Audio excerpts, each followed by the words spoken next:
উত্থান একাদশী সামনে মঙ্গলবার নাকি সোমবার, আসুন আমরা জেনে নেব। কার্তিক মাসের শুক্লপক্ষের একাদশী হলো উত্থান একাদশী বা প্রবোধিনী একাদশী।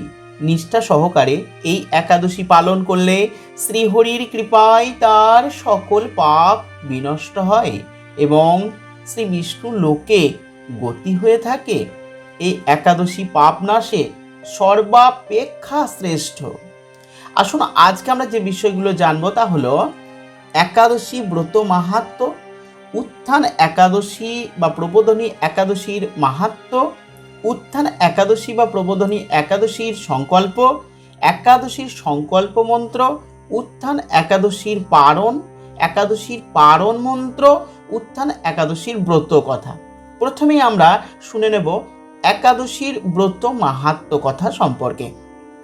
একাদশী করলে যে কেবলমাত্র নিজের জীবনের সদ্গতি হয় তাই নয়, একাদশী ব্যক্তির প্রয়াত পিতামাতা নিজ কর্মদোষে নরকবাসী হন, তবে সেই পুত্রই পিতামাতাকে নরকের থেকে উদ্ধার করতে পারবে। একাদশীতে অন্ন ভোজন করলে ব্যক্তি যেমন নরকবাসী হয়, তেমনি অন্যকে অন্ন ভোজন করালেও নরকবাসী হয়। কাজেই একাদশী ব্রত পালন করা আমাদের সকলেরই কর্তব্য। একটি খাদ্যশস্যের মধ্যে 4 ধরনের পাপ থাকে, সেগুলো হলো মাতৃহত্যার পাপ, পিতৃহত্যার পাপ, ব্রহ্মহত্যার পাপ, গুরু হত্যার পাপ। আমরা মাত্র একটি দানা নয়, প্রতি গ্রাসে হাজার হাজার শস্যদানা ভক্ষণ করি। সুতরাং ভেবে দেখতে হবে যে পাপ কাজ আদৌ করিনি, সেই পাপ কাজের ভাগীদার আমাদেরকে হতে হবে। বিভিন্ন পুরাণে একাদশী মহাব্রত সম্পর্কে কি বলা হয়েছে? সকল পুরাণে মুনিদের এই নিশ্চিত মত যে একাদশীতে উপবাস করলে সকল পাপ হইতে মুক্ত হবে, এতে কোনো সন্দেহ নেই। একদা শ্রী যমরাজ ব্রাহ্মণকে বলেছেন, হে ব্রাহ্মণ, যাদের পুত্র ও পৌত্র একাদশী ব্রত করে আমি শাসনকর্তা যম হয়েও বিশেষ রূপে তাদের নিকট ভীত হয়, যারা একাদশী ব্রত পরায়ণ, সেই মহাত্মারা বলপূর্বক স্বীয় শতপুরুষ উদ্ধার করেন। একাদশীতে উপবাস, ইহাই সার, ইহাই তত্ত্ব, ইহাই সত্য, ইহাই ব্রত, ইহাই সম্যক প্রায়শ্চিত্ত স্বরূপ। যে মানুষ একাদশী দিন শস্যদানা গ্রহণ করে সে তার পিতা, মাতা, ভাই এবং গুরু হত্যাকারী, এবং সে যদি বৈকুণ্ঠ লোকে উন্নীত হয় তবুও তার অধঃপতন হয়। একাদশীর দিন বিষ্ণুর জন্য সব কিছু রন্ধন করা হয়, এমনকি অন্ন এবং ডালও। কিন্তু শাস্ত্রের নির্দেশ দেওয়া হয়েছে যে বৈষ্ণবদের বিষ্ণুর প্রসাদ গ্রহণ করা উচিত নয়, সেই প্রসাদ পরের দিন গ্রহণ করার জন্য রেখে দেওয়া যেতে পারে। একাদশীর দিন কোনো রকমের শস্য দানা, এমনকি অন্ন, তা যদি বিষ্ণুর প্রসাদও হয় তবু তা গ্রহণ করতে কঠোরভাবে নিষেধ করা হয়েছে। বিধবা না হলে শাস্ত্র অনুসারে একাদশী ব্রত পালন করার প্রথা মহাপ্রভু শ্রী চৈতন্যদেব প্রবর্তন করেছিলেন। অনেকের ধারণা পুরী ধামে শ্রী জগন্নাথ দেবের প্রসাদ ভক্ষণ দোষের নয়। এই ধারণার বশবর্তী হয়ে পুরীতে অনেকেই নিঃসংকোচে অন্নপ্রসাদ গ্রহণ করেন, কিন্তু ইহা সম্পূর্ণ শাস্ত্রবিরুদ্ধ আচার। বিধবা নারী এবং মতি বা তেজস্বী রমণীগণ যদি একাদশী ব্রত না করে তাহলে প্রণয়কাল পর্যন্ত তাদের অন্ধকারময় নরকে পচে মরতে হয়। হে রাজন, যতদিন আয়ু থাকবে ততদিন একাদশী উপবাস থাকবে। বিধবা রমণী একাদশীতে আহার করলে তার সর্বপ্রকার সুকৃতি নষ্ট হয় এবং দিন দিন তার ভ্রূণ হত্যা পাপের অপরাধ হয়। যিনি একাদশী ব্রত পরিত্যাগ করে অন্য ব্রতের উপাসনা করেন তার হাতের মহামূল্যবান রত্ন পরিত্যাগ করে লোহা ভিক্ষা করা হয়। দেবাদিদেব শিব দুর্গা দেবীকে বলেছেন, হে মহাদেবী, যারা হরিবাসরে ভোজন করে যমদূতগণ যমালয়ে নিয়ে তাদের অগ্নিবর্ণ তীক্ষ্ণ লৌহ অস্ত্র তাদের মুখে নিক্ষেপ করে। যে মানুষ একাদশী দিন শস্য দানা গ্রহণ করে সে তার পিতা, মাতা, ভাই এবং গুরু হত্যাকারী এবং সে যদি বৈকুণ্ঠ লোকেও উন্নীত হয় তবুও তার অধঃপতন হয়, তাহলে কেন আমরা জেনে শুনে পাপ কর্ম করছি? যে সকল ভক্তবৃন্দরা একাদশী মহাব্রত পালন না করে যে পাপ করছেন তা থেকে বিরত থাকুন। তারা সহ সকল ভক্তবৃন্দরাই একসাথে একাদশী মহাব্রত পালন করি এবং আমাদের এই দুর্লভ মানব জন্মকে সার্থক করে তুলি। আসুন এবার আমরা জানব উত্থান একাদশী মাহাত্ম্য সম্পর্কে। কৃষ্ণ ভক্তি লাভই শ্রী একাদশী ব্রতের মুখ্য ফল, তবে আনুষাঙ্গিক রূপে স্বর্গ ঐশ্বর্যাদি অনিত্য ফল লাভ হয়ে থাকে। উত্থান একাদশী পাপ নাশিনী, পুণ্যকারী ও মুক্তি প্রদানকারী। এই ব্রতের প্রভাবে পর্বত সমান পাপ রাশি বিনষ্ট হয়। এই ব্রত নিষ্ঠা সহকারে পালন করলে 1000 অশ্বমেধ যজ্ঞ ও শত শত রাজসূয় যজ্ঞের ফল লাভ হয়। ঐশ্বর্য, প্রজ্ঞা, রাজ্য ও সুখ লাভ হয়। 3. হরিবাসরে একাদশীতে রাত্রি জাগরণ করলে তাদের সমস্ত পাপ ভস্মীভূত হয়। শ্রেষ্ঠ মুনিগণ তপস্যার দ্বারা যে ফল লাভ করে এই ব্রতের উপবাসে সেই সমান ফল প্রাপ্ত হয়। এই একাদশীর ধ্যান করলে সেই ব্যক্তির পূর্বপুরুষেরা স্বর্গে আনন্দে বাস করে। এই একাদশীতে উপবাসের পুণ্য ফলে ব্রহ্মহত্যাজনিত ভয়ঙ্কর নরক যন্ত্রণা থেকে নিস্তার পেয়ে বৈকুণ্ঠ গতি লাভ করে। সমস্ত লৌকিক ধর্ম পরিত্যাগ করে ভক্তি সহকারে এই ব্রত পালন করলে তাকে আর পূর্বজন্ম বা পুনর্জন্ম গ্রহণ করতে হয় না। এমনকি মন বাক্য দ্বারা অর্জিত পাপরাশিও শ্রী বিষ্ণুর অর্চনে বিনষ্ট হয়। অশ্বমেধ যজ্ঞতে যে ফল লাভ হয় না, এই একাদশীর উপবাসের রাত্রি জাগরণে সেই পূর্ণ ফল অনায়াসে লাভ হয়। তীর্থে স্বর্ণ প্রভৃতি দান করলে যে পূর্ণ অর্জিত হয়, এই উপবাসের রাত্রি জাগরণে সেই ফল অনায়াসেই লাভ হয়। নিষ্ঠা ও ভক্তিভাব সহকারে উত্থান একাদশী অনুষ্ঠান করলে গৃহে ত্রিভুবনের সমস্ত তীর্থ এসে উপস্থিত হয়। এই ব্রতে শ্রদ্ধা সহকারে শ্রী জনার্দনের উদ্দেশ্যে স্নান, দান, জপ, কীর্তন, হোমাদি করলে অক্ষয় পুণ্য লাভ হয়। তীর্থে স্নান, দান, জপ, হোম, ধ্যান আদির ফলে যে পুণ্য সঞ্চিত হয়, উত্থান একাদশী পালনে না করলে সেই সমস্ত নিষ্ফল হয়ে যায়। শ্রী হরিবাসরে শ্রী জনার্দনের বা একাদশীতে শ্রী জনার্দনের পূজা বিশেষ ভক্তি সহকারে না করলে শতজন্মার্জিত পুণ্য বিফল হয়। সমস্ত তীর্থ ভ্রমণ করলে যে পুণ্য হয়, উত্থান একাদশীতে শ্রীকৃষ্ণ পাদপদ্মে অর্ঘ্য অর্পণে তার কোটি গুণ স্বীকৃতি লাভ হয়। শ্রবণ, কীর্তন, স্মরণ, মনন, বন্দনাদি নববিধা ভক্তির সাথে তুলসীর সেবার উদ্দেশ্যে যারা তুলসী বীজ রোপণ করেন, জল সেচন করেন, তারা মুক্তি লাভ করে বৈকুণ্ঠবাসী হন। আসুন এবার আমরা জানব উত্থান একাদশী সংকল্প সম্পর্কে। যারা আমিষ আহার গ্রহণ করেন তারা একাদশীর আগের দিন অর্থাৎ দশমী, একাদশী এবং দ্বাদশী এই 3 দিন নিরামিষ আহার গ্রহণ করবেন। দশমীতে ভগবান শ্রীকৃষ্ণের চরণে ফুল নিবেদন করে সংকল্প করবেন, হে ভগবান, আমাকে কৃপা করুন যাতে আগামীকাল একাদশী নিষ্ঠার সাথে পালন করতে পারি। পরদিন অর্থাৎ একাদশী তিথিতে সম্পূর্ণ দিন পালিত হবে এই উত্থান একাদশী। ইংরাজি ক্যালেন্ডার অনুযায়ী 12 নভেম্বর 2024 মঙ্গলবার, বাংলা ক্যালেন্ডার অনুযায়ী 26 কার্তিক 1431 বঙ্গাব্দ, অর্থাৎ সামনে মঙ্গলবার পড়ছে আমাদের একাদশী। মনে রাখবেন, একাদশীর দিন ভোরে অর্থাৎ ব্রহ্ম মুহূর্তে শয্যা ত্যাগ করে স্নান সেরে শুচি শুদ্ধ হয়ে শ্রীহরির মঙ্গল আরতিতে অংশগ্রহণ করতে হয়। শ্রীহরির পাদপদ্মে প্রার্থনা করতে হয়, হে শ্রীকৃষ্ণ, আজ যেন মঙ্গলময়ী পবিত্র একাদশী সুন্দরভাবে পালন করতে পারি, আপনি আমাকে কৃপা করুন। ভগবান শ্রীকৃষ্ণের সম্মুখে অবশ্যই সংকল্প মন্ত্র পাঠ করতে হবে। সুতরাং এই ক্ষেত্রে রবিবার ভোরে সংকল্প মন্ত্র পাঠ করতে হবে।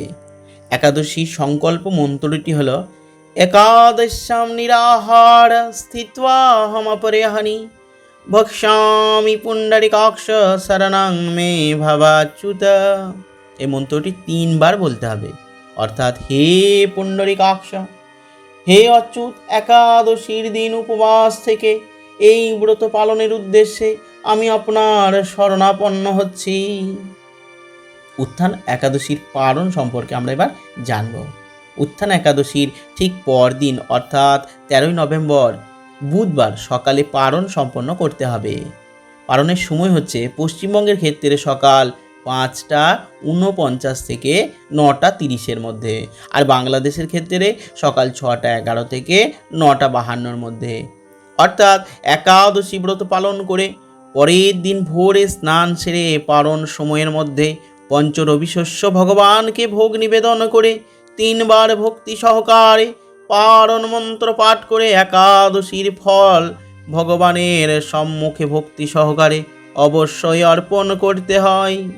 এরপর এই অনুকল্প প্রসাদ ভক্ষণ করে পারণ অর্থাৎ একাদশী ব্রত ভঙ্গ করতে হয়, নচেত পুণ্য একাদশীর ফল লাভ থেকে বঞ্চিত থেকে যেতে হয়। আসুন একাদশীর পারণ মন্ত্রটা একবার শুনে নিই। ওম অজ্ঞানতিমিরান্ধস্য ব্রতেন অনেন কেশব প্রসীদ সম্মুখনাথ জ্ঞান দৃষ্টি প্রদো ভব। এই মন্ত্রটি 3 বার বলতে হয়, অর্থাৎ হে কেশব, আমি অজ্ঞান রূপ অন্ধকারে নিমজ্জিত আছি, হে নাথ, এই ব্রত দ্বারা আমার প্রতি প্রসন্ন হয়ে আমাকে জ্ঞান চক্ষু প্রদান করুন। একাদশী ব্রত পালনের প্রকৃত উদ্দেশ্য কেবল উপবাস করা নয়, নিরন্তর শ্রী ভগবানের স্মরণ মনন ও শ্রবণ কীর্তনের মাধ্যমে একাদশী দিন অতিবাহিত করতে হয়। শ্রীল প্রভুপাদ ভক্তদের এই দিন 25 মালা বা যথেষ্ট সময় পেলে আরও বেশি মালা জপ করার নির্দেশ দিয়েছেন। একাদশী পালনের সময় পরনিন্দা, পরচর্চা, মিথ্যা ভাষণ, ক্রোধ, দুরাচারী, স্ত্রী সহবাস সম্পূর্ণরূপে নিষিদ্ধ। উত্থান একাদশীর ব্রত কথা সম্পর্কে এবার আমরা জেনে নেব। কার্তিক মাসে শুক্লপক্ষিয়া উত্থান একাদশীর ব্রত মাহাত্ম্য স্কন্ধ পুরাণে ব্রহ্ম নারদ সংবাদে সুন্দরভাবে বর্ণিত হয়েছে। এই ব্রত সম্পর্কে জানার উদ্দেশ্যে মহারাজ যুধিষ্ঠির ভগবান শ্রীকৃষ্ণকে উদ্দেশ্য করে বললেন, হে পুরুষোত্তম, হে দেব যদুবর, কার্তিক মাসের শুক্লপক্ষের একাদশীর নাম কি এবং এই একাদশীর মাহাত্ম্যই বা কি? কৃপা করে আমাকে সবিস্তারে বর্ণনা করুন, আমি তা শুনতে অত্যন্ত ব্যাকুল ও আগ্রহী। মহারাজের ব্যাকুলতা বারবার দেখেছেন, এবারও তার অন্যথা হলো না। ভগবান শ্রীকৃষ্ণ প্রসন্ন চিত্তে স্মিত হেসে বললেন, হে কন্তেয়, হে রাজন, কার্তিক মাসের শুক্লপক্ষের একাদশী উত্থান বা প্রবোধিনী একাদশী নামে পরিচিত। প্রজাপতি ব্রহ্মা সর্বপ্রথম দেবর্ষি নারদের কাছে এই একাদশীর মাহাত্ম্য বা মহিমা কীর্তন করেছিলেন।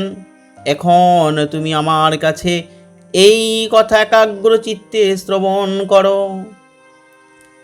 একদিন দেবর্ষি নারদ প্রজাপতি ব্রহ্মাকে জিজ্ঞাসা করলেন, হে মহাত্মা, যে একাদশীতে ভগবান শ্রী গোবিন্দ স্বয়ং থেকে জেগে ওঠেন, সেই একাদশীর মাহাত্ম্য আমার কাছে সবিস্তারে বর্ণনা করুন। ব্রহ্মা বললেন, হে দেবর্ষি, উত্থান একাদশী যথার্থ পাবনাশিনী, পুণ্যকারী ও মুক্তি প্রদানকারী। এই ব্রত নিষ্ঠা সহকারে পালন করলে 1000 অশ্বমেধ যজ্ঞ ও শত শত রাজসূয় যজ্ঞের ফল লাভ হয়। জগতের দুর্লভ বস্তুর প্রাপ্তির জন্য এই একাদশী ব্রত অনবদ্য এই একাদশী নিষ্ঠাবান ভক্তকে ঐশ্বর্য, প্রজ্ঞা, রাজ্য ও সুখ প্রদান করে। এই ব্রতের প্রভাবে পর্বত সমান পাপ রাশি বিনষ্ট হয়। যে ভক্তগণ হরিবাসরে একাদশীতে রাত্রি জাগরণ করেন তাদের সমস্ত পাপ ভস্মীভূত হয়। শ্রেষ্ঠ মুনিগণ তপস্যার দ্বারা যে ফল লাভ করেন এই ব্রতের উপবাসে সেই সমান ফল প্রাপ্ত হয়। সুতরাং যথাযথভাবে এই ব্রত পালন করলে আশাতীত ফল লাভ হয়, কিন্তু অনিয়ম করে উপবাস করলে স্বল্পমাত্র ফল লাভ হয়। যে ভক্তগণ এই একাদশীর ধ্যান করে তার পূর্বপুরুষেরা স্বর্গে আনন্দে বাস করে। এই একাদশী উপবাসের পুণ্য ফলে ব্রহ্মহত্যাজনিত ভয়ঙ্কর নরক যন্ত্রণা থেকে নিস্তার পেয়ে বৈকুণ্ঠ গতি লাভ হয়। হে নারদ, এই একাদশী উপবাসের ফলে সর্বশাস্ত্রে জ্ঞান ও তপস্যায় সিদ্ধি লাভ করে চরম মুক্তি লাভ হয়। যিনি সমস্ত লৌকিক ধর্ম পরিত্যাগ করে ভক্তি সহকারে এই ব্রত পালন করেন তাকে আর পুনর্জন্ম গ্রহণ করতে হয় না। এমনকি মন ও বাক্য দ্বারা অর্জিত পাপ রাশিও শ্রী বিষ্ণুর চরণে অর্চনে বিনষ্ট হয়। অশ্বমেধ যজ্ঞ দ্বারাও যা সহজে লাভ হয় না, এই উপবাসে রাত্রি জাগরণে সেই সকল অনায়াসে লাভ হয়। তীর্থে স্বর্ণ প্রভৃতি দান করলে যে পূর্ণ অর্জিত হয়, এই উপবাসের রাত্রি জাগরণে সেই ফল অনায়াসে লাভ করা যায়।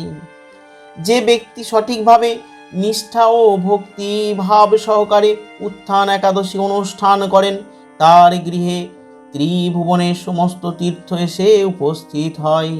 হে বৎস, এই ব্রতে শ্রদ্ধা সহকারে শ্রী জনার্দনের উদ্দেশ্যে স্নান দান, জপ, কীর্তন, হোমা আদি করলে অক্ষয় পুণ্য লাভ হয়। যারা উপবাসের দিনে শ্রীহরির প্রতি ভক্তি সহকারে দিন যাপন করেন তাদের পক্ষে জগতে দুর্লভ বলে আর কিছুই থাকে না। চন্দ্র ও সূর্য গ্রহণে স্নান করলে যে পুণ্য হয়, এই উপবাসে রাত্রি জাগরণ করলে তার সহস্র গুণ সুকৃতি লাভ হয়। তীর্থে স্নান দান, জপ, হোম, ধ্যান আদির ফলে যে পুণ্য সঞ্চিত হয়, উত্থান একাদশী পালন না করলে সেই সমস্ত নিষ্ফল হয়ে যায়। হে নারদ, শ্রী হরিবাসরে একাদশীতে শ্রী জনার্দনের পূজা বিশেষ ভক্তি সহকারে না করলে শত জন্ম অর্জিত পুণ্য ফল বিনষ্ট হয়। সমস্ত তীর্থ ভ্রমণ করলে যে পুণ্য হয়, উত্থান একাদশীতে শ্রীকৃষ্ণ পাদ পদ্মে অর্ঘ্য অর্পণে তার কোটি গুণ সুকৃতি লাভ হয়। শ্রবণ, কীর্তন, মনন, স্মরণ, বন্দনাদি নববিধা ভক্তির সাথে তুলসীর সেবার উদ্দেশ্যে যারা তুলসী বীজ রোপণ, জলসেচন ইত্যাদি করেন তারা মুক্তি লাভ করে বৈকুণ্ঠবাসী হন।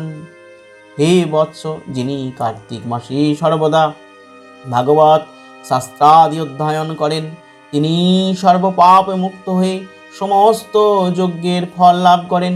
ভগবান শ্রীহরি ভক্তিমূলক শাস্ত্র পাঠে অত্যন্ত সন্তুষ্ট হন, কিন্তু তিনি দান, জপ, যজ্ঞাদি দ্বারা তিনি যেমন প্রীত হন না। এই মাসে শ্রী বিষ্ণুর নাম, গুণ, কীর্তন, লীলাদি শ্রবণ কীর্তন অথবা শ্রীমদ্ ভাগবত আদি শাস্ত্র গ্রন্থ পাঠের ফলে শত শত গোদানের ফল লাভ করা যায়। অতএব হে মুনিবর, কার্তিক মাসের সমস্ত গৌণ ধর্ম বর্জন করে শ্রী বিষ্ণুর সামনে হরি কথা শ্রবণ কীর্তন করা কর্তব্য। কোনো ব্যক্তি যদি ভক্তি সহকারে এই মাসে ভক্ত সঙ্গে হরিকথা শ্রবণ কীর্তন করেন তবে তার শতকুল উদ্ধার হয় এবং হাজার হাজার দুগ্ধবতী গাভীদানের ফল অনায়াসে লাভ হয়। এই মাসে পবিত্রভাবে শ্রীকৃষ্ণের রূপে গুণাদি শ্রবণ কীর্তনে দিন যাপন করলে তার আর পুনর্জন্ম হয় না। এই মাসে বহু ফল, মূল, ফুল, অগুরু, কর্পূর ও চন্দন দিয়ে শ্রীহরির পূজা করা অত্যন্ত কর্তব্য। শ্রীনারদ সহস্র সুগন্ধি পুষ্পে দেবতার অর্চনে বা সহস্র সহস্র যজ্ঞ ও দানে যে সুফল লাভ হয়, এই কার্তিক মাসে শ্রীহরিবাসরে একটি মাত্র তুলসী পাতা শ্রী ভগবানের চরণ কমলে অর্পণ করলে তার থেকে অনন্ত কোটি বেশি গুণ সুফল লাভ হয়। জয় শ্রী বিষ্ণু, জয় শ্রী রাধা মাধব, জয় উত্থান একাদশী, জয় প্রবোধিনী একাদশী, জয় রাধা কৃষ্ণ।